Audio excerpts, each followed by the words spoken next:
Goeienaand en welkom by Baardbraad. Verskoon maar die leepoogies in die halftoe neus, maar dit is weer winter en as mens op 'n kampvuur elke aand sit en jy soek nie noodwendig betyds 'n baadjie nie, dan is dit nou maar die prys wat jy betaal.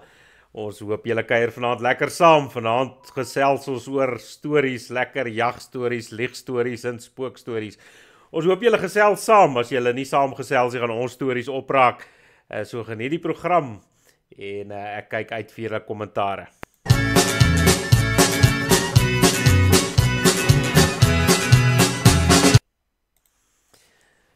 Goeienaand Johan, hoe gaan dit aan daardie kant van die Vuilrivier? Nou, ons sê alweer nee, dit gaan goed. Ek sit nou net en kyk die fotootjie wat daar oor my kop was. Weet jy, as ek meer bekommerd dat die kruishare op my is en of die feit dat jy 'n vark aan my kant gesit het nie. Ja Johan, kyk, as daar nie so baie besige goed aan my kant was nie, sou die vark seker beter aan my kant gepas het. Maar ja, die kruishare, kyk, miskien ek sien nou juis hulle sê nou ou Donald Trump se vrou moet nou blykbaar elke aand kook, want blykbaar hou hy nou nog nie meer van oorskiet nie, so miskien moet jy nou bekommerd raak. Ja, nee, ek weet jy was 'n bietjie in die jagveld gewees. Ek hoop nie daar's soos 'n paar bokke wat ook nou 'n Trump merk het nie, wat jy hulle geoormerk het vir volgende jaar nie. Johan, ek kan daarom met trots sê, ek het nou nie baie bokke geskiet nie, maar die wat ek geskiet het almal bakkie gery. En ek was hierdie jaar verskriklik gelukkig. Ek het elke ene opgetel daar waar die skoot geklap het, so ek het nie ek het nou regtig vandat ek die skoot geskiet het, nie 5-3 agter die twee bokke wat ek nou saamgebring het huis toe aangeloop nie, so nee, ek was geseënd geweest. Nee, dis baie. Baardbraad kykers kan maar net hulle adresse in die kommentaar sit. Alwyn sê hy stuur biltong. Jy kan kies of dit met poedou is of met koeie is. Johan, eendag as ons begin geld maak uit hierdie program, nee, dan maak ons soos daai bekende ouens en dan gaan jag ons ook, jy weet, en dan kan ons miskien daarby uitkom as die ouens my trippies begin borg, jy weet, dan kan ons dit miskien doen op hierdie stadium. Jy weet, het ek bietjie biltong en die ander gaan vrieskas toe vir vleis. Jy weet, ek sien nou, as jy nou so gesels met die ander, of baie van die ouens om die vuur, dan sien ek baie ouens skiet net vir biltong. Jy weet, maar ek is seker van 'n armgat jagters, jy weet, ek maak vleis van die lotte, jy weet, ek kook tot die bene af, wat hou nou alles, want hulle word weer in 'n pastytjie gebruik. So nee, as ek 'n bok geskiet het, dan word wragtig van die kroontjie tot die toontjie word gebruik. Ja, is 'n interessante som. Jy weet, op 'n stadium was dit so dat as jy nou oordentlik jag en by die regte plek teen die regte prys skiet en so aan, dan kan ou jou vrieskas bietjie vol maak met vleis wat bietjie goedkoper is as die supermark se vleis. Ek weet nie hoe lyk daai som deesdae nie. Jy weet, is dit iets wat ek wil amper sê 'n leksheid geword het as jy jagveld toe gaan. Wat as jy julle, ek wil amper sê, jag uitstappies se koste deel deur die kilogramme, waar kom jy uit? Sal interessant wees om te weet as die ouens saamkuier bietjie kan saamgesels oor, weet, wat kos dit jou? Is dit die moeite werd om vir vleis te gaan jag? Natuurlik is dit 'n ervaring, natuurlik is dit baie meer as dit. Maar die randsent deel daarvan. Jy weet, is dit lonend as jy nou genoeg skiet en jy verwerk het om jou vrieskas vol te maak? Johan, ek gaan nou jou dadelik stop. Ek gaan nooit weer daai som maak. Ek het aan die begin van die voor ons nou gegaan het ek nou 'n mooi som gemaak oor elke spesie gemiddelde karkasgewig teenoor prys, en dan werk jy nou min of meer 'n prys per kilogram uit om nou te weet wat is nou die lonendste bokke om te skiet en hoe jy nou hierdie dinge mekaar gaan gooi en jy weet maar so, ek het nou 'n groot bok en 'n oepsie geskiet. So jy weet, die gemsbok was presies die moeite werd, maar jy weet die rooihart besie het nou die wiskunde nie so lekker gemaak nie, jy weet daai vleis was jy weet die uitlanders praat mos van wiel, jy weet so ek het half kalfsvleis, jy weet is nie 'n rooihartbees bil nie, is 'n rooihartsbeet skal wat ek geskiet het.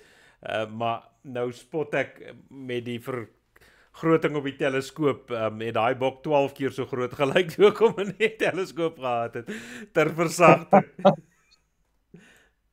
Hoor jy so alweer as jy daai pryse uitwerk, dan kon jy deurgery het en 3 skape gaan skiet daar by president Tian in die kolonie. So jy moet daar somme mooi maak.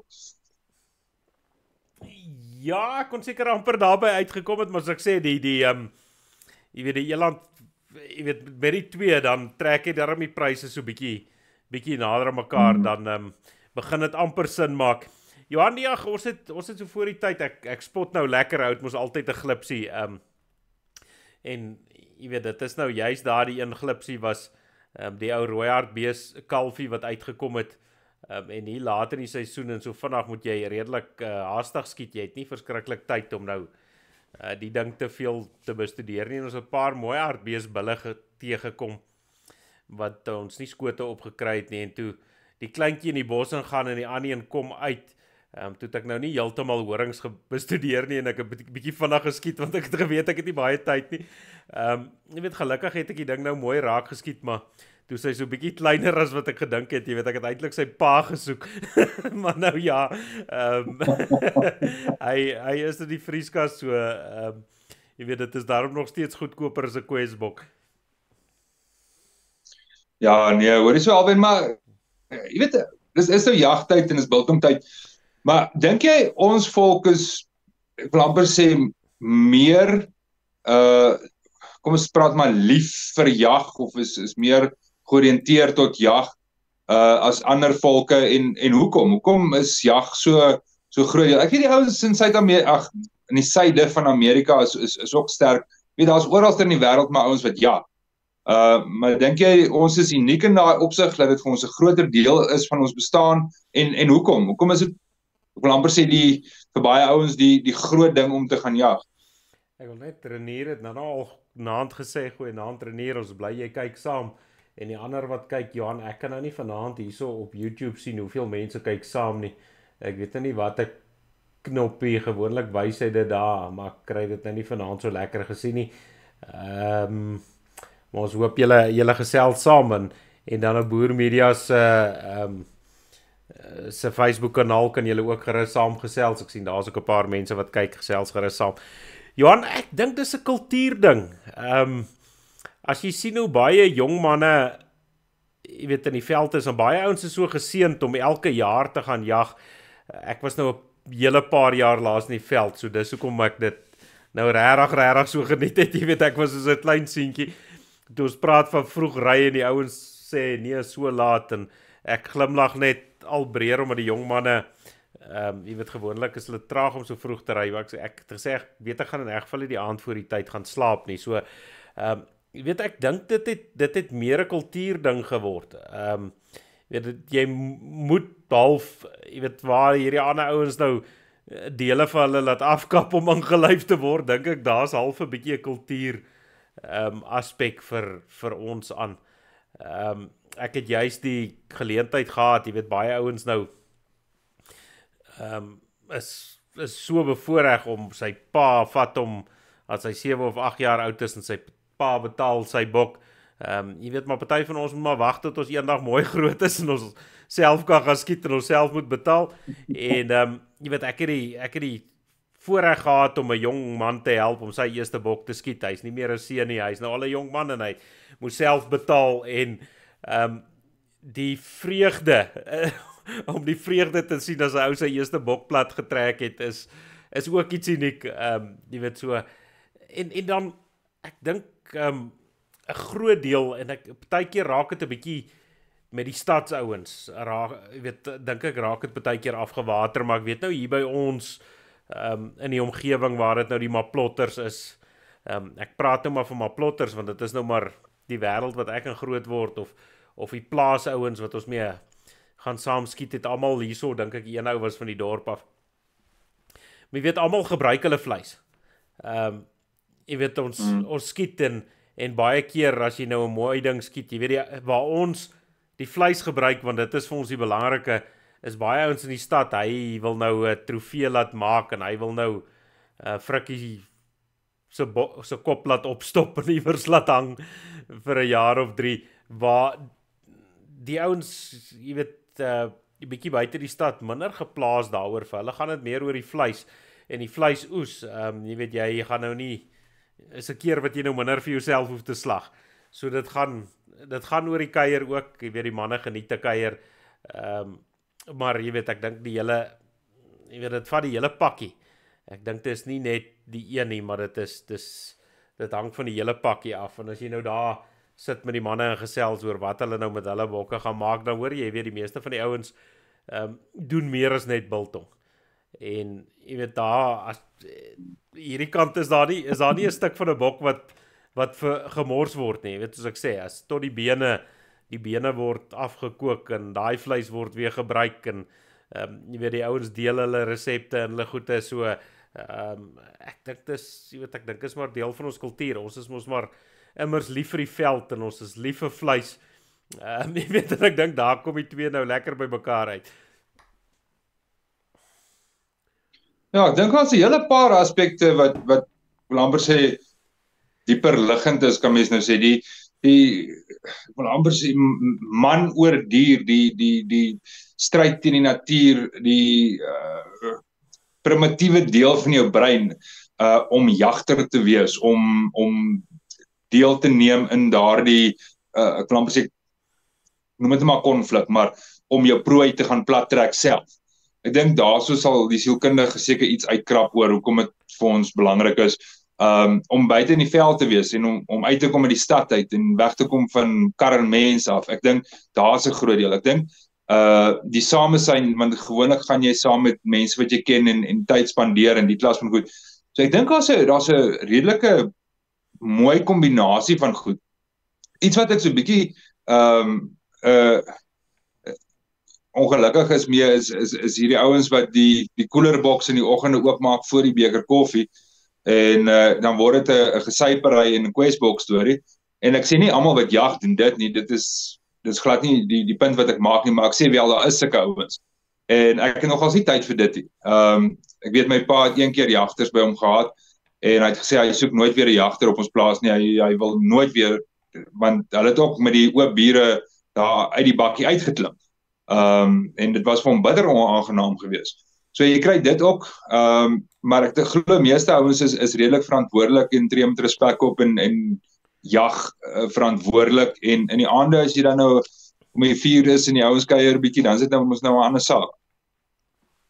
Ja, ek moet sê Johan, maar oor die algemeen kry ons maar party ouens wat meer dors is as ander. dit is ook maar deel van die hele storie. So mens kry ouens wat jy weet dit 'n bietjie oordoen, maar jy weet dit is nou lekker vir al as jy nou by 'n jagplaas is waar jy nou moet loop.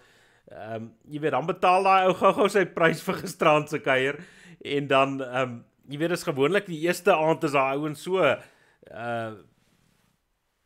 jy weet so gretig en so lus vir kuier en vir alles aan oordoen party ouens dit, maar jy weet daar's niks soos 'n dag in die son om te loop en wil te soek wat jou terug in jou baan sit vir die volgende dag nie. So dan kom ou gewoonlik agter, jy weet die volgende dag of wat is die ouens baie meer bedees. Jy weet tot 'n ou nou sy bok of wat ook al gekry het of jy weet sy quota nou geskiet het wat hy noodwendig wil skiet. En dan ek wil nou sê baie keer is dit die aand voor die tyd, maar dan kom ek agter is ook nie so erg nie. Die aand voor die tyd kuier hy ons ook nie so lekker nie, want dan weet hy het môre nou 'n lang pad wat hy weer moet terug huis toe, so dan wil die ou nie noodwendig dit oordoen nie, maar ja, gewoonlik oordoen die ouens dit so die eerste aand, maar dis nou lekker as 'n ou van 'n kant af sit en die spilletjie partykeer so net kan kyk. En ek hoor wat sê Johan, maar mens kry tog verskillende ouens, jy weet, party ouens wat as hy nou as hy nou hoe meer gekuier hy raak, hoe meer amok maak hy en dan kry jy hierdie ouens wat nou net lekker grapkaste word en jy weet wat nie noodwendig moeilikheid maak nie. Jy weet dan is dit nogal 'n plesier. Is net as jy nou 'n moeilikheidmaker kry wat dinge nou nie so lekker is nie. Ja, nee, soos ek sê, my probleem met die aand vir die tyd is nie so erg nie.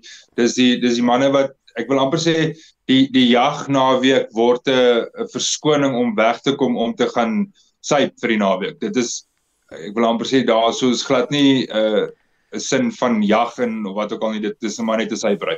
En dit gee die res van die ouens baie keer bietjie 'n slegte naam en dit maak dit vir baie ouens moeilik. So ek hoor jou wat jy die aand doen is jou saak, soos jy sê jy betaal die prys. Maar party van hierdie ouens, soos ek sê, as jy gesyp agter op die bakkie klim en 4 wapens saam en jy weet en dan môre oormôre dan is daar 'n ongeluk wat gebeur en dan kan niemand verstaan hoekom dit gebeur nie. Jy weet dan moet jy ook nou nie ver gaan soek vir daai rede nie. Ja, ek sien Johan, by baie van hierdie plase en hierdie jy weet was ook nie anders nie as jy aankom dan teken jy 'n vrywaringsvorm wat sê as die boer dink jy kan nie saam gaan vandag nie, as jy weet aan die boer se oordeel nie aan jou eie oordeel nie, dan bly jy by die kamp. Weet as die boer se oordeel is dat jy nie gaan in staat is om te skiet nie en dat jy gevaar van verander is, dan is dit nou maar jammer om vir jou twak te hoor. Dan het jy nou die prys betaal en jy mis uit op daai dag se jag of daai sessie se jag of wat dan ook al die geval mag wees. So dit is ook 'n mate van bestuur, jy weet dit hang af hoe die boere dit bestuur en ek dink as mens die reëls mooi duidelik neerlê. Jy weet as die boere ook mooi die reëls neerlê en dit streng toepas. Jy weet ek dink baie ouens is baie keer 'n bietjie huiwerig om dit toe te pas want hy's bang hy verloor dalk 'n jagtersgroep of wat, maar ek dink in meeste gevalle sal hy eerder meer ouens bykry. Jy weet as 'n ou so gaan en jy gaan na 'n plek toe waar die dissipline goed is, dan is dit 'n aantrekkingskrag vir baie ander ouens. Weet jy gaan miskien klomp ander verloor, maar dit is in elk geval nie ouens wat jy wil hê nie, by jou wil hê nie, maar nou moet ek ook sê daai ouens wat daai plase so het moet 'n spesiale spesie mens wees. Want Johan, ek kan nie dink dat ek elke naweek saam met 'n klomp vreemde manne jy weet in elkeen se stories so goed. Ek dink my meer is te kort daarvoor. Ek dink jy het ook 'n spesiale tipe ou nodig wat die menslike aspek van dit kan hanteer. Ja, nee, kyk, ek dink soos jy sê die mensekant van die professionele jagter, die ouens wat nou regtig kliënte uitvat, hulle moet ek wil amper sê daai as 'n aparte kursus aanbied. Die veldkuns is een ding en dan die mensekuns is die ander een. Maar ja, jy het nou gesê die program gaan oor stories en nou praat jy oor die boer se reëls. Nou was daar mos die storie van die klomp ouens, hulle gaan jag ook elke jaar by dieselfde oom se plaas en hulle gaan nou vir die eerste keer vat hy 'n paar nuwe ouens saam. Nou stop hy daar op die plaas. Hy sê vir hulle maar hy gaan net gou in na die oom toe om die sleutels vir die jagkamp te kry. Hulle moet in die kombi sit en dan sal hy gou gaan praat. En terwyl hy nou ingaan, groet hy die oom daar so en praat en kry die sleutel en die oom sê vir hom maar, jy weet hy het nou 'n guns om te vra. Sy ou perd, dis nou tyd, maar hy kan dit nie oor sy hart kry om die perd dood te skiet nie. Kan die ou nie net die perd skiet? Sy mense sal die perd gaan begrawe en alles, of sal die perd wegvat, maar net as hy nou uitkom, die perd is daar in die kampie langs, daar waar die kombi staan en so. En met die ding, die ou op pad terug, hy gaan die klomp nou 'n lekker streep trek, en hy kom daar by die kombi aan, en hy sê, weet hy is nou so kwaad vir die ou oom, wat hom nie, die oom sê, ons kan nie jag nie, ons moet nou terug gaan huis toe, en hy is nou so kwaad, hy skiet sommer die oom se perd, en hy die jaggeweer daar uit, en skoot klap, daar lê die perd, net. Maar waarop hy nie gereken het, is die tweede skoot, want iemand anders te sê, hy is toe ook so kwaad, toe skiet hy sommer die oom se bil op. Ja, Johan, nee, kyk, partykeer is die waarheid ook snaakser as fiksie. Ons het die plaaseienaar waar ons by gaan jag het is ook al 'n oom van, ek dink hy's nou 80. Maar kyk, ek was lanklaas in my lewe soveel keer uitgetrap in een naweek. Jy weet die oom, nee, hy het oopgegooi en laat lê, dan gaan jy en as die ouens nou so praat, hoor jy skiet daar en skiet so, dan trap hy sommer van die kant af, los die man, laat hy betaal, hy moet besluit waar moet hy skiet, en jy weet, terwyl die ou nou probeer aanlê, dan, nee kyk, die oom het nie nonsens van enigiemand gevat nie, hoor, en as jy sy gidse net iets oor sê, dan kry jy ook paksla, nee kyk, die oom het vir ons daarom op hol gejaag. Ek wil net kyk, ek sien nou Engela Forrie op Bakkiesblad sê, dis beslis 'n kultuurding, en ons mis 'n droë worsie en biltong, gebruik oor die vleis vir maalvleis, wors, pastei, pasteivleis. Wildsvleis is heerlik. Ons land het ook die meeste spesies wild as ander lande. Ja, ek dink ons het baie meer, ek weet nou nie wat regtig baie meer spesies is nie, maar ek weet ons baie meer, weet groot, sal ek sê, jagspesies, jagbare spesies, as ek so sê. Daar in Amerika het hulle mos nou maar net die verskillende tipe, ek weet nie wat so goed in Afrikaans nie, die deer en die elk, en dan het hulle nou daai moes wat ook net in sekere gedeeltes is. Dan sien ek net, Johan van der Sant het ook gesê, hier op YouTube, ons het gepraat oor die drink en skiet, wat hy sê, ja, hy het ook 'n afkeer aan, hy sê, my neef het sy been so verloor, 'n dom dronkie het sy gelaaide wapen teen 'n boom gesit, en die het omgeval en sy been afgeskiet. Ja, Johan, ja, dit is sleg. Maar Johan, dit is nou amper, ons praat so oor die stories, maar hierdie jagstories, en kyk so om 'n kampvuur, is dit mos nou ook, is dit nou amper as jy nou in die veld, uit die veld uitkom die aand, is dit nou amper soos visvang. Jy weet maar as mense in 'n groep visvang, kan jy mos nou sien die ou lieg, maar dan vertel hy mos nou altyd van 'n vorige keer se vis, nou met die jag gaan dit ook so, jy weet, en dan praat daai ouens, jy weet, hy het nou, so, ek het nou vir jou vertel, ons is daar by Barkley West, dan sal ou jou nou vertel, nee, hy het nou 'n skoot gehad, op 'n bok wat nou net so by Orania se ingang gestaan het, tipe van ding.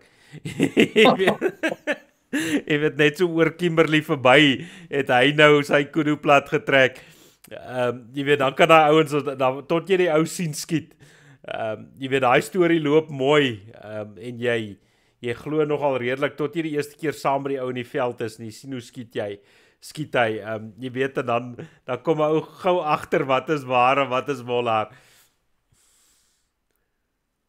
Ja, nee, dis ek wil amper sê die vissermanne is gewoonlik, ek wil amper sê meer gekrediteer met die lieg van die vis se grootte en so aan. Want hulle sê mos hulle gooi hom terug ook, en nou ja, maar met die jagveld moet jy iets op die bakkie hê om te kan sê hy's daar. Dit help nou nie, jy vertel wat het jy gesien nie. Ja, Johan, en soos ek sê, dit is veral hier na die einde van die seisoen toe, dan moet hy ook maar, as jy te lank vat en te veel twyfel, dan jy weet, dan kry jy nie weer 'n kans nie, dan is jou geleentheid weg, dan kry jy nie weer geskiet nie, jy weet, of dan jy wag vir 'n ander geleentheid. En 'n ander stel bokke, hulle wys net so vlugtig, veral as die windjie traag is om te waai, ek kom agter as die wind nogal lekker waai, verskoon my, dan kom mens nogal nader aan die bokke. Ek dink hulle ryk en hoor jou dalk ook 'n bietjie minder as jy regte kant kom, maar weet, die wind speel definitief 'n groot rol. In die begin het ek nou maar gedink die ouer mense praat nou sommer stories oor die wind, maar ek het nou al regtig ervaar hoe groot invloed die wind kan hê op 'n ou se sukses, al dan nie in die jagveld. Ja, iets anders wat ek daai jaar op die plaas gesien het, is dat die diere weet ook, veral die pestdiere, die jakkalse en die varke en goed, hulle weet ook wanneer is dit Sondag. Want ons het groot geword, jy jag op 'n Sondag, jy skiet nie dood op 'n Sondag nie. Inteendeel, ons mag glad nie geskiet het op 'n Sondag nie. En dan as jy nou Sondag ry om iets te gaan kyk, waters te gaan kyk, of sommer net 'n bietjie rondry, dan sien jy daarom nou makgoed daar in die veld. wat vir jou staan en kyk. Hulle kan ryk, jy het nie 'n vuurwapen by jou nie. Hulle is regtig klip gooi. Maar jy sal die res van die week sal jy hulle nou nie daar kry nie, of as jy nou 'n skieding by jou het, dan sal jy hom nie kry nie. So ek weet nie hoeveel manne het al op pad uit na die hek toe, na die teerpad toe, die bokke gesien wat hulle die heel naweek gesoek het en nie gekry het nie, dat die bokke net vir hulle baie op pad huis doen nie. Johan, ons het nou dit werk nou regtig so. Ons het toe ons inry, nou baie van hierdie plase draai jy mos nie net van 'n groot pad af nie, jy ry deur 'n paar plase om by die plaas uit te kom. En by die eerste plaas wat ons ingaan wat nie ons jagplaas was nie, toe staan daar 'n meneer vark. Jy weet, en al die manne is baie opgewonde, almal sal graag 'n ou vlakvark wil skiet. Jy weet party ons gril vir die goed, maar in ons geselskap dink ek nie die ding sal oorleef as hy baie stil staan nie. En die ouens begin kwyl want die geweertasse en die geweersakke is alles agtertoe en onder die bagasie. En so het ons die naweek een baie klein varkie gesien. Hy was toe nou uitgehelp geweest, maar jy weet glad nou nie dieselfde groot ding nie. En juist toe ons uitgaan uit die laaste plaas uit weer dat ons in die groot pad is nou die grondpad, jy weet die groot grondpad net in die plaas uit draai toe staan, ons draai so links en net so regs van die afdraai. Ek het nog daar gestop en vir hulle gekyk, toe staan daar 'n pragtige kudu-bul en 2 groot kudu-koeie. Jy weet so, ja nee, en toe se geweer nou natuurlik weer alles weggepak en deur onder. Maar ek moet sê die plaas wat ons by was daar verskriklik baie kudus. Ek het lanklaas soveel kudus gesien wat 'n ou moontlike skote op het. Jy weet, ons was so 7 manne, die een ou se kudu het nou nie bakkie gery nie, arme hy. Ons dink aan hom oor sy rekening.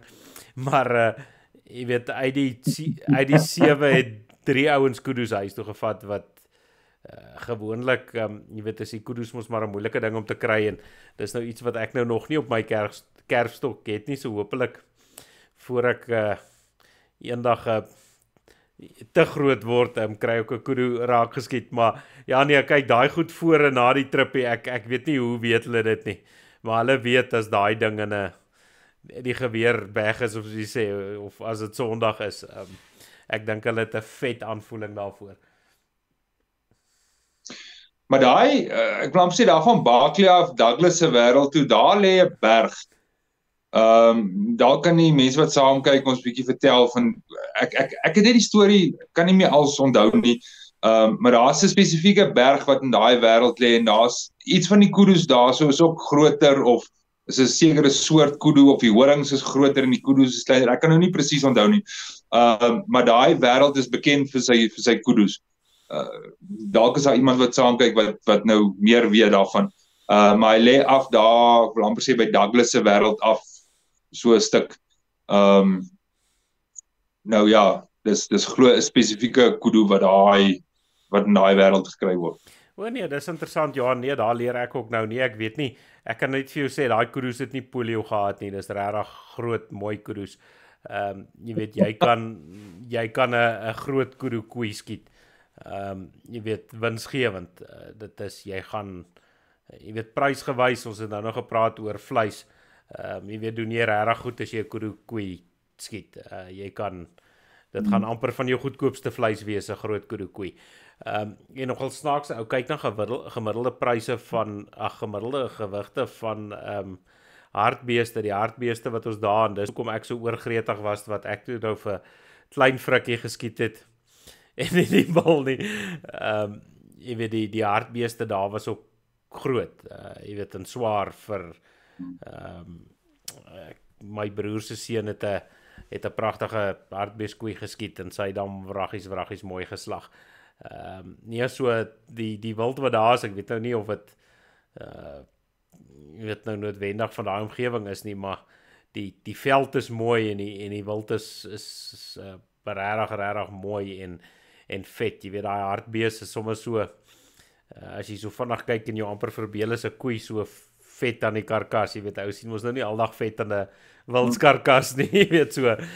Nee, die wild is regtig baie mooi daar. Maar nou, om terug te kom na ek wil amper sê die tema van vanaand se program, die idee van stories, of dit nou jagstories of spookstories of liegstories is. Net soos wat jag groot deel is van ons kultuur, 'n storie vertel. En ek dink iets wat jag nou nog het, wat die res van ons leefstyl nie meer het nie, is daar gebeur iets. Kyk, om Jan Spies het altyd gesê, in die ou dae was alles 'n storie. As jy kerk toe gegaan het vir nagmaal, het die storie het nou al donderdag begin, want donderdag moes die klere gewit word en daar moes begin gepak word en daar moes, die donkies moes gaan haal word en alles moes, en Vrydag moet alles bymekaar gemaak word sodat hulle kan dorp toe, en dan alles was 'n storie geweest en daar kon 'n klomp goed gebeur, 'n klomp avontuur, 'n klomp snaakse goed, moeilike goed, interessante goed, en dit alles was stories. Vandag as jy kerk toe gaan, klim jy uit jou bed uit in die stort en jy klim in jou kar en jy gaan kerk toe en jy kom terug. Daar's nie 'n storie. Tensy daar nou iets dalk in die kerk self gebeur, maar die jag is die storie, soos jy sê, jy vroeg opstaan en op die pad en wat jy sien en wat die ouens gesels en dan as hulle begin stap en wat met die ouens gebeur en elke bok is 'n hoofstuk op sy eie, is 'n storie wat vertel word. En dis 'n storie wat hy mee huis toe gaan. Wat jy nie kry as jy jou vleis by die slaghuis gaan koop nie. Daar's nie 'n storie aan nie. Dit is jy reis in en jy koop en jy gaan terug. En ek dink ons kultuur word armer oor 'n klomp verskillende redes, maar onder andere omdat ons nie meer stories het nie. En ons het nie meer stories nie, want daar gebeur nie meer goed nie. Die goed wat gebeur, ja, daar's nou politiek en daar's rugby en daar's al die klas van goed, maar mensstories, jy weet, ek kon my verluister het aan my paale en my oupaale oor die stories wat hulle vertel het, van wat met mense gebeur het, en party van hulle was as gevolg van ongelooflike swaar kry, party van hulle was snaakse stories, party van dit was die vreemde stories, en dan natuurlik die spookstories, maar hulle het 'n manier gehad om daai inligting oor te dra, in 'n storieformaat wat jy dit kan onthou.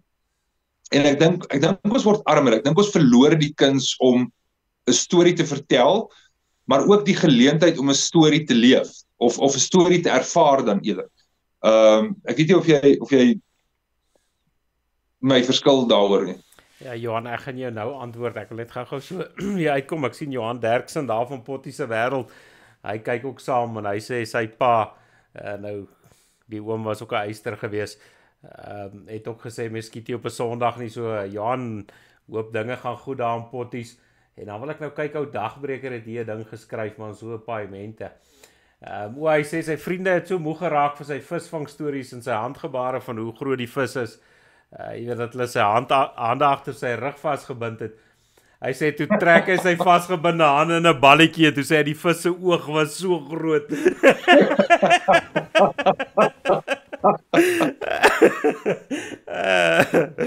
Ek dink dit is ja, nee, ek dink dit is nogal snaaks. Maar is dit nie, ek dink jy's doodreg, Johan. Die mense sit vandag die meeste van hulle tyd om 'n TV en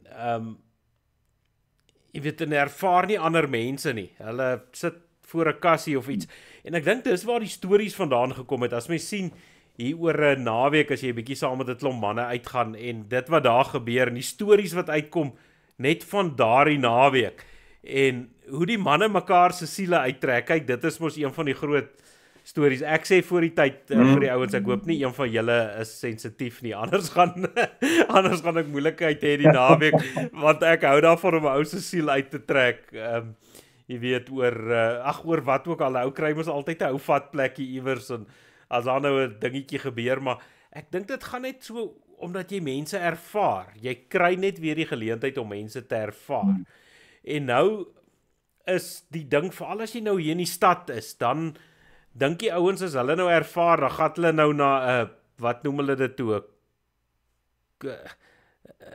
Ek weet nie, 'n kroeg is seker nou nie die regte, jy weet, dis nou hierdie meer 'n pub tipe van ding, en hulle sit daar en kuier, maar heeltyd is daar 'n helse geraas in die agtergrond, of daar's 'n groot skerm ding en daar's 'n klomp musieke wat speel dat jy in elk geval nie met mekaar gekuier kan kry nie. En ek dink dis hoekom ons stories min raak is omdat ons mense nie meer mekaar ervaar nie. En sodra jy daai geleentheid en die kykers kan 'n bietjie hierso ook saamgesels. Ek dink is sodra jy die geleentheid skep waar jy mense ervaar, waar jy sit en gesels, waar jy om 'n kampvuur sit en daar's nou niks anders om te doen nie, jy moet nou maar met mekaar gesels.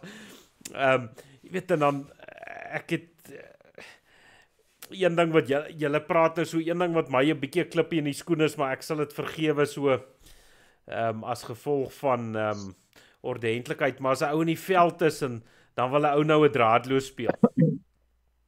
Luister hierdie musiek, man, jy kan musiek soveel as wat jy wil in jou bakkie soontoe en soveel as jy wil in jou bakkie terug. Jy weet, ek want nou nou verstaan ou mense verskil, maar as ek in die veld is, of dit nou visvang is en of dit nou jag is of wat, dan wil ek die natuur ervaar. Jy weet, dit is vir my 'n groot ding. Ek sien baie ouens hou van, nee, kyk, so speel 'n bietjie die, of ons speel 'n bietjie daai, en ek hou van die, en gesels 'n bietjie wat hier in die kommentare saam, is jy ook iemand wat daarvan hou om met draadloos oral te speel, of hoe ervaar julle dit? Johan, wat doen jy nou, as jy nou daar tyd kry om so weg te breek, wat sal jy sê is jou voorkeure? Ja, was 'n bietjie lanklaas geweest dat ou so 'n ervaring gehad het. Ek hoor wat jy sê in terme van om met mense te deel en mense te ervaar, maar ek dink tog dit wat jy deel en die gesprekke wat jy het, en selfs die ou wat in die kroeg of in die pub of wat ook al jy dit wil noem sit, of die rede hoekom mense TV kyk, is om stories te deel. So jy kyk TV vir 'n storie, die ouens wat in die kroeg sit, vertel stories oor iets wat buite kan die kroeg gebeur het. 9 uit die 10 keer. So dit is die storie is die iets wat gebeur. En wat dit lekker maak om 'n kampvuur is mense deel hulle stories met mekaar. So jy hoor ander ouens se stories en dit maak jou wêreld ryker. So ek neem aan dit is jou verwysing van jy weet mense te ervaar in daai opsig. En ek dink as jy gaan kyk na die ou mense en ek kom nou terug na die idee van die spookstories toe. Dit was ook maar 'n manier om hulle tyd om te kry. Jy weet baie van hierdie goed moet hulle opmaak, baie van dit was hulle verbeelding geweest, baie van dit was iets wat hulle nie kon verklaar nie. En dit het die vorm aangeneem van 'n storie, en nou as jy so sit en jy vertel nou hierdie spookstories daar om 'n kampvuur, dan maak jy daarom nou die kinders bang en almal kyk oor hulle skouer en dan hoor jy iets in die bosse kraak en jy weet dis 'n spelery. Dit is hoe mense met mekaar speel en eintlik maar terg in 'n sekere sin en uitdaag, kyk wie's braaf en wie's nie braaf nie. So dis vir my ongelooflik interessant die dinamika van 'n storie. Oom B.G. Du Plessis was natuurlik 'n meester geweest. Hy kon jou in een storie gevat het, laat jou lag, laat die trane loop en dan laat hy jou huil, laat die trane loop en dan laat hy jou weer lag. Hy het net die vermoë gehad om die storie, die menswees, die avontuur so te vertel. En dit het dit fenomenaal gemaak.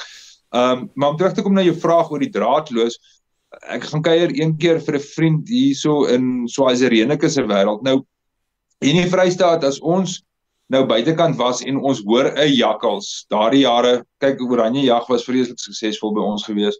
So suksesvol hulle toegemaak.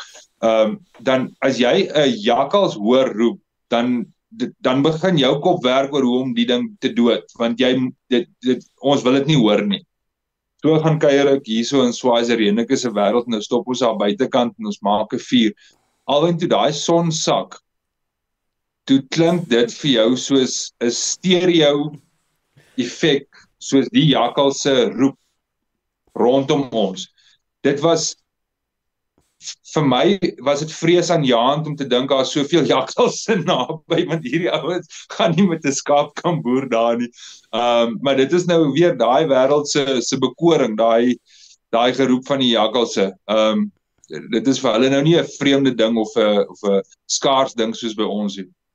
Ja, snaaks genoeg, Johan, ek het nogal geluister vir die jakkals en ek het die hele naweek nie 'n jakkals hoor roep nie. Ek hoor meer jakkalse in my omgewing as ek buite op die stoep sit, as wat ek daar gehoor het, wat al vir my vreemd was.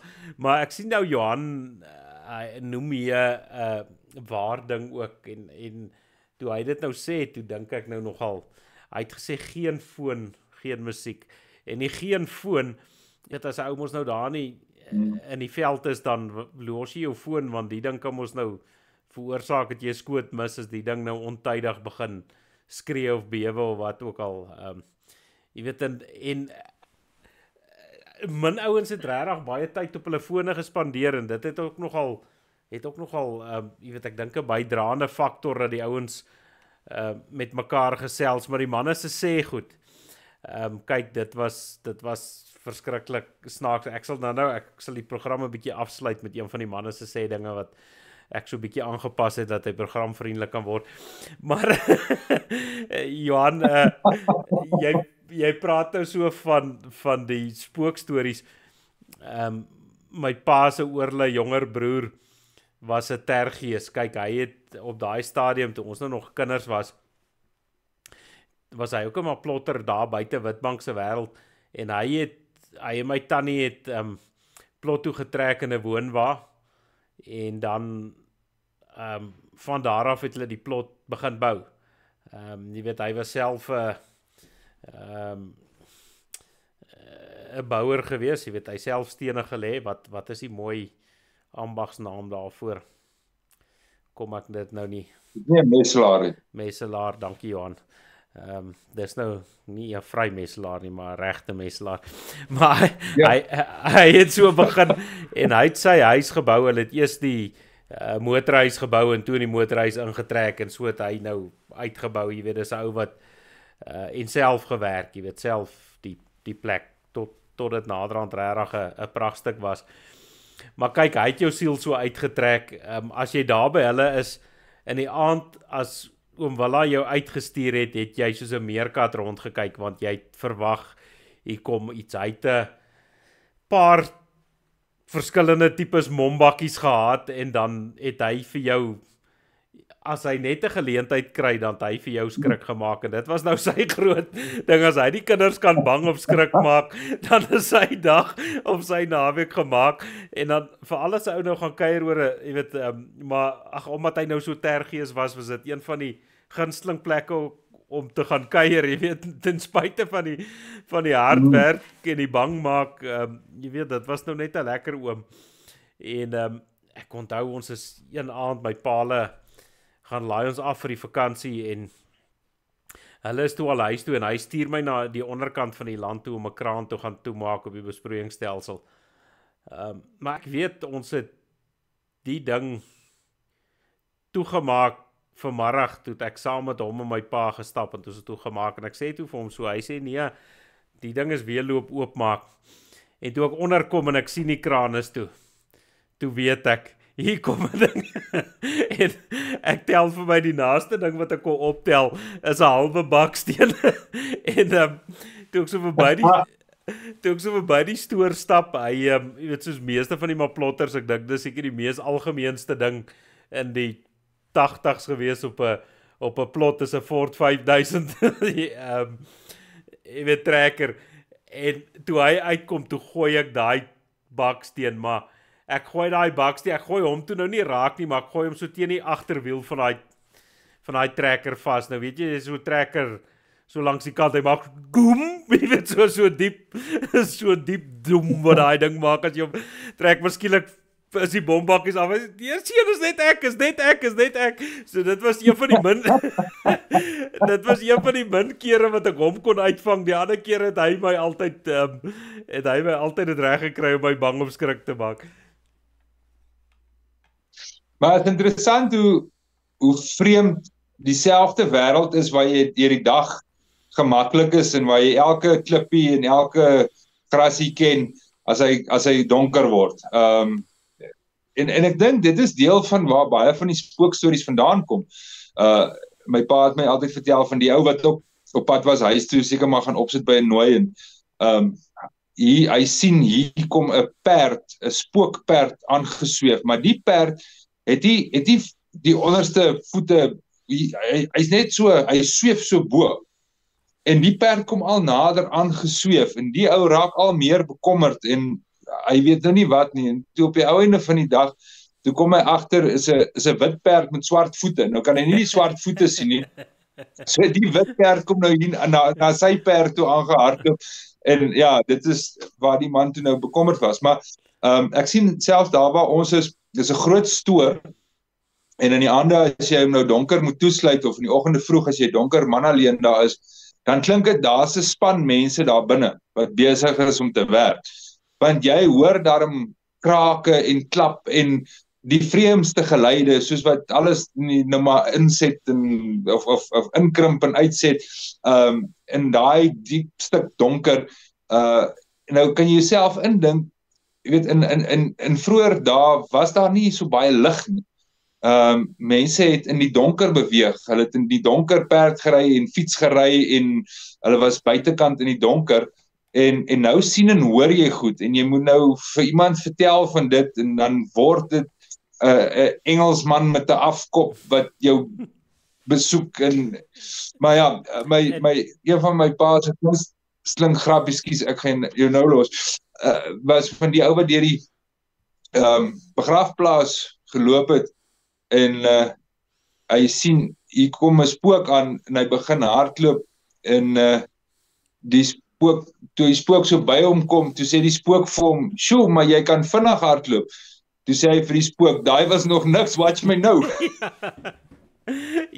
Johan, maar dan sit ons nou ook, veral as jy nou 'n klomp kinders by mekaar is en ons het hier nou op 'n plot ook, dan sê jy mos nou baie buite en as die kinders kom dan speel jy nou buite. Ek meen daar was nie regtig baie as jy nou span kinders is voor die TV gesit nie en soos jy gesê dan is jy nou maar buite en die ligte was nie so baie soos vandag nie, maar dan sal ons altyd in hierdie spannetjie die regte bank gehad, oukie.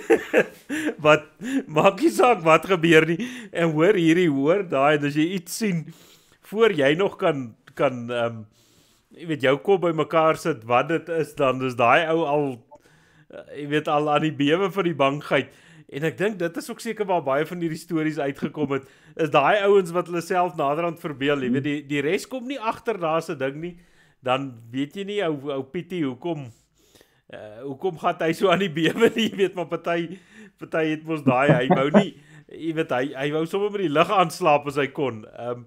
Maar ons sit juis een aand en so spookstories vertel.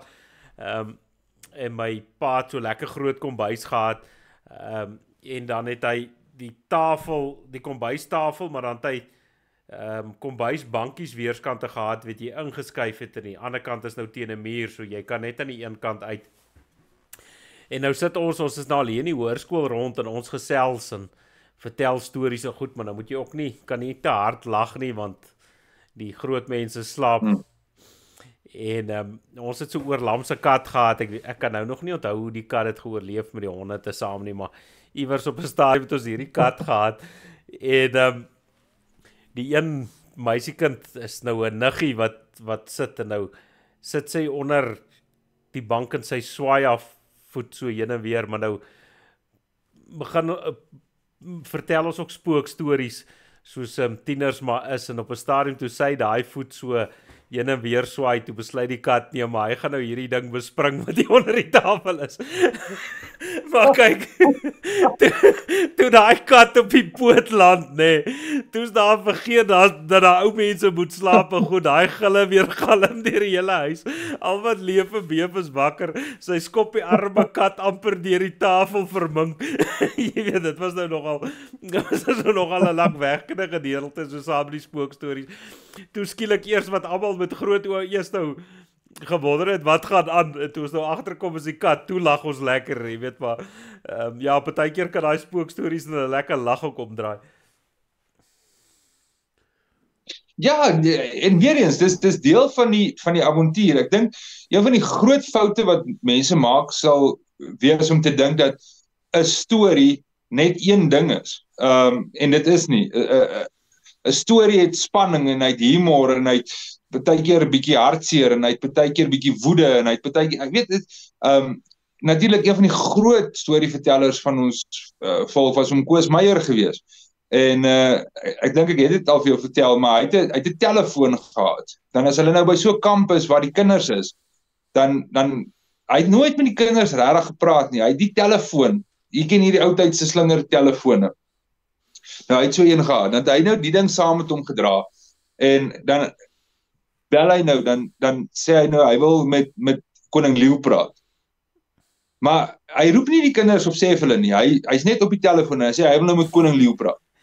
En onmiddellik is die kinders, weet, hierso is nou iets snaaks aan die gang. En dan sê Bytjie werk op die sentrale. Dan sê Bytjie, is koning Leeu nie daar is nie, sit my deur na hom olifant toe.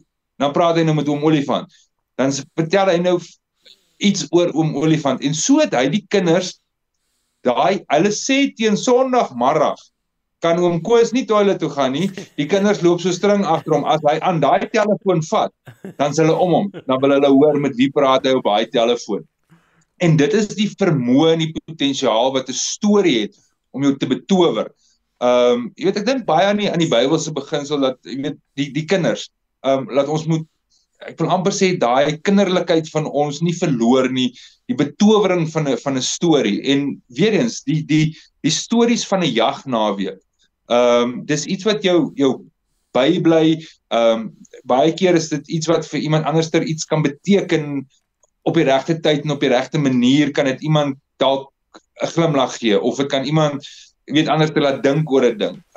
Dit is net, ons word armer sonder stories. Ek sien nou, en dit is nou 'n reg Suid-Afrikaanse storie hierdie, nou lanklaas daarvan gehoor, maar Johan van der Sand sê, my pa het my vertel van 'n tokkelos wat hom gejaag het as kind, op hulle plaas net buite Vogwel. Hy sê, wat waar is, weet ek nie, maar hy het altyd ernstig gelyk as hy daaroor gepraat het. Nou Johan, die tokkelos is ook nou weer iets wat eie aan Afrika is, eie aan wel, ek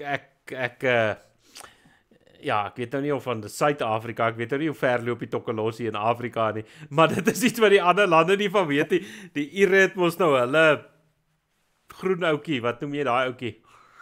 En so het Leprechaun. Ja, so het elke land mos nou maar syne, maar hier by ons mos die tokkelos. Ja, jy gaan daai kruisbestuiving kry in terme van die kulture. Soos wat mense hulle stories vertel, en jy weet, 'n kind hoor van die tokkelos by 'n ander kind van 'n ander kultuur, en jy weet, die ding werk mos maar in op mekaar. Dan was daar 'n ding gewees, tipe van 'n slang ding, wat het hulle dit genoem, wat ook 'n so mitiese ding is, wat die mense ook altyd van gepraat, wat die ou mense van gepraat het, ek het nou sy naam vergeet. Maar ja, daar's klomp sulke, ek wil amper sê bangmaak goed vir die kinders gewees, man. Ek dink hy slang het ek dink hy slang het in die Vaalrivier versuip, hy het hier by my uitgekom, Jan. Ja, moontlik. Maar jy laat ons, so ons het as kinders, my pa het in Botswana gewerk vir 'n stadium, toe ek nou nog 'n klein klongetjie, nou daar was ook nou nie, daar was nou regtig nie TV's eers nie, so jy het jouself vermaak. En hulle het nou, wat noem mens hierdie wat lemoene met die geel binnegoed, mens mag jy goed mos nou nie meer op hulle name noem nie. Jy weet, maar van daai, dink as, ja, hulle roep hom nou 'n makataan, en ons hol daai ding uit, en ons sit vir hom oë en 'n bek, en ons maak nou, ons het mos nou gelees van hierdie Amerikaners met hulle pampoenspoke, maar ons is hier in Afrika, ons het nie pampoene wat ons weggooi nie, ons eet die goed. So ons vat daai makataan, en ons sit daai bedryf in hom, en ons sit 'n kers in hom, en plak hom toe, en ons kry die visstok, en ons hang daai ding voor in 'n visstok af, en die vat my nou baie jare terug, en ons klim op die dak waar die nagwag nou by die hek moet sit, en nou die spulletjie moet oppas, en moet kyk maar dit is ook redelik stil, so die nagwag is nie noodwendig altyd heeltemal flink en op sy pos nie, en so laat sak ons daai spulletjie daarvoor, en ons kreun so op die dak, toe sien jy, hy word nou nie wakker nie, maar met die wakker word slag, toe hang daai kop nou hier met daai, jy kan mos nou nie vislyn sien in die middel van die aand nie. En jy weet mos nou, ek weet nie, het julle ooit die goed gebou so met die kersse in? Nee, Maar wat kan onthou? dit lyk nou nogal, jy weet, en nou is hierdie lig wat hier so uit hierdie ding uitkom met die kers in die binnekant, maar daai klonk gaan aan die skree, nê. Maar hy gooi daai ding met klippe, nê. Dan daai arme wat lemoenspook vir ons het 'n bietjie houe gevat soos hy met die klippe gegooi is.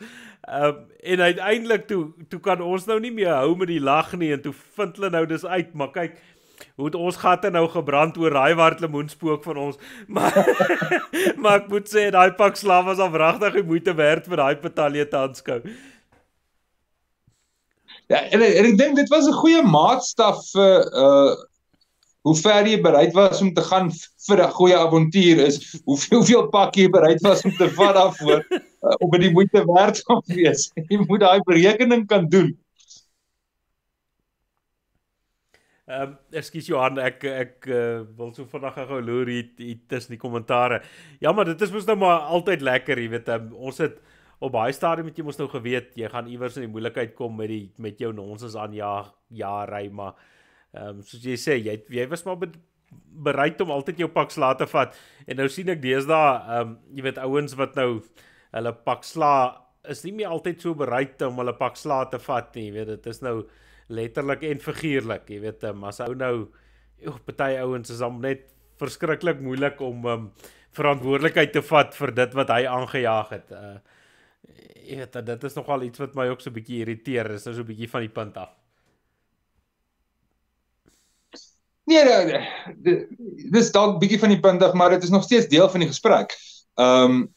Om pa te staan vir dit wat jy aanvang. En ek wil amper sê dit is ook ek wil amper sê die slotsom van die avontuur of van die storie is hoe mense verantwoordelik gehou word of hoe hulle die uitval of die nagevolg van die verhaal en waar dit gebeur het. Veral wanneer dit kom by 'n liegstorie. Kyk, daai is ook 'n kuns om 'n goeie liegstorie te vertel, dat almal weet jy lieg, maar almal wonder of jy regtig lieg. Jy weet, dit is ook ek wil amper sê 'n kuns om dit in 'n storie om te sit, om mense te laat luister vir jou, want as jy te erg lieg, gaan sê hulle sommer net vir jou, hulle gaan nie vir jou luister nie. Maar jy moet reg kan lieg, om 'n regte liegstorie te vertel. Dis ek sê, is ook 'n kuns op sy eie. Ek gaan daai kommentaar wat ek nou wou gesê het, eerder vir myself hou. Ek sien nou Dagbreker sê, as jy stout was, sal Sakabula jou kom haal. Nou, ek onthou nogal die naam Sakabula, maar ek kan nou nie onthou wat se ding was die Sakabula gewees het. Kan jy onthou wat se ding was die Sakabula gewees? Nee, dit lei 'n klokkie. Ek soek nou nog 'n ander ding in my kop, wat dit was half slang en half iets anders. Ek wil nou sê, dis nie Phoenix nie, is so tipe van naam. Maar as ek hom sê, gaan die mense dalk weet waarvan ek praat. Maar hy's heel uit. O nee, ek ken net die tannie met die hare, die Medusa ene, dis nou alwaar ek met die slange deur mekaar raak, maar ek dink as dit by slange en spinnekoppe kom, verloor die ouens my al klaar. Ek wil nie eers verder luister nie, weet, want jy praat oor spookstories, jy kan my net 'n slangstorie of 'n spinnekop storie vertel, dan is dit erg genoeg vir my. Jy weet, daai goeie werk nie lekker met my te same nie. Hoor jy maar 'n ander storie wat daarom ook baie keer aansteeklik is as jy oor vlooie en luise en sulke goed praat. Ek ken mense wat die oomblik as jy nou in 'n geselskap praat van die kinders by die skool se kopluise of die honde en die luise en as jy so die derde of die vierde keer luis gesê het of vlooi gesê het, dan begin hulle krap, dan voel hulle daai ding iewers loop op hulle. Sok maar seker maar die krag van die verbeelding of die brein of wat ook al wat daai ding teweeg bring. Nee, ek moet sê my kollega hier het nogal gevra. Hy sê het ons daarom gesoek vir bosluise toe ons nou so uit die veld uitkom. Maar ek sê vir hom nee, ek het die week want ek het ook so 'n halwe siekerigheidjie gevoel. maar ek het so uitgesien na hierdie jagnaweek het ek nou besluit niks gaan my plat trek nie, so ek het 'n oordosis in Ivermectin gevat, sommer in die oggend en in die aand. Jy weet vir so 'n paar dae, so daai bosluis wat my gebyt het, nê, ek dink hy lê nog net daar in die veld. Ek dink ek het al daai wild van daai bosluise af weggevat hierdie naweek. Gemuskiet het my gebyt nie, bosluis het my gebyt nie. Ek dink my Ivermectin het daai epidemie op die plaas opgelos. Ja, nee wel, dis 'n plan is 'n boerdery. Maar Johan, jy kan nou nie glo nie, ons het ook nou nie eens by ons het nou nog regtig by die leegstories gekom nie, maar jy praat nou so oor die leegstories, maar daar's dan party ouens, jy weet, as ons nou daai een vriend wat Diamantismou se leegstories so kyk,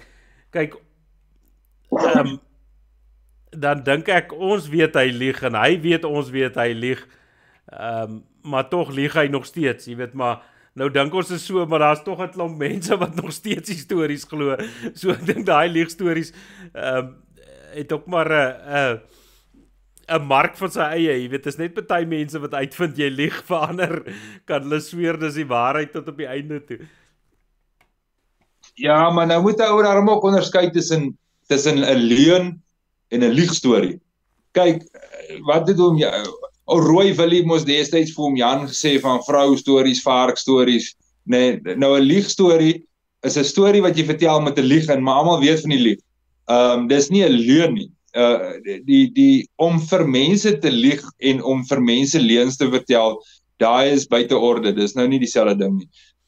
Ek praat van 'n lekker liegstorie. Wat is daar 'n storie oor die man wat ook hy moes die donkies gaan vang het en toe op die ou einde van die dag het hy 'n vlakhaas daar beet en die vlakhaas het hom besig gehou.